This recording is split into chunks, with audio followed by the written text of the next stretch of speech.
Guys আমরা আবার চলে এসেছি আমাদের সার্ভাইভাল এক্সপার্ট মোটা ভাইয়ের সঙ্গে। তো আমরা এখন আছি খাবারের সন্ধানে এই গভীর জঙ্গলে। তো চলো দেখা যাক কিছু পাওয়া যায় নাকি। মোটা ভাই এখানে কি খাবার কোনো পাওয়া যাবে? এখানে কোনো খাবার পাওয়া যাবে নাকি জানি না, তাও একটু খুঁজে দেখি আসে না। ঠিক আছে, আস্তে আস্তে দেখা যায় কি পাওয়া যায় নাকি। কোনো গাছ তো ভালো কিছু নাই, যেটা পাবো দেখতেই পাচ্ছেন ভালোই পাবো। চলুন চলুন এখন এই গাছটা দেখি পাওয়া যায় নাকি। গাছগুলো দেখো দেখো। তো গাইস মোটা ভাই এখানে শুনবেন, এটা কি কোনো খাবার ফল? দেখি, দেখুন নিচেও পড়ে আছে একটু। হ্যাঁ হ্যাঁ, এটা খাবার ফলই মনে হচ্ছে। দেখুন নিচেও পড়ে আছে একটু। এই ফলটার নাম কি? এই ফলটার নাম হচ্ছে আঙুর হেভি ফল। আঙুর আপেল? ইয়েস।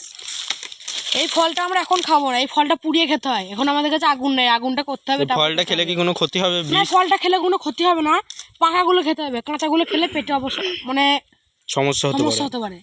সেই জন্য আমরা এই পাকাগুলো ছাড়িয়ে নেবো, কাঁচাগুলো ফেলে দেবো। চলো আমার সাথে। তো শুধু এই ফল খেয়ে কি বেঁচে থাকা সম্ভব? এই ফল বেঁচে থাকা সম্ভব মানে এই ফল খেয়ে বেঁচে থাকা। তো মোটা ভাই কোথায় যাচ্ছেন? এইদিকে একটা ফল দেখতে পেয়ে যাবে। এইটা এই ফলটার নাম হচ্ছে শক্তি ফল। শক্তি ফল? শক্তি ফল। তো এটা খেলে কি শক্তি বাড়ে? এইটা খেলে শক্তি বাড়ে, কিন্তু শরীরের নয়, মাথার শক্তি বাড়ে। এই ফলটা থেকে এই ফল খেয়ে কি জঙ্গলে বেঁচে থাকা সম্ভব? এই জল নেই ফল, এই ফল খেয়ে জঙ্গলে বাঁচা থাকা সম্ভব, কিন্তু 10 থেকে 15 দিন পর্যন্ত। 10 থেকে 15 দিন?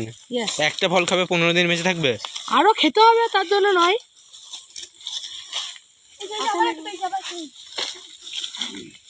এই তো দুটো পেয়েছি, কোনো ব্যাপার নয়। আসলে আমার সাথে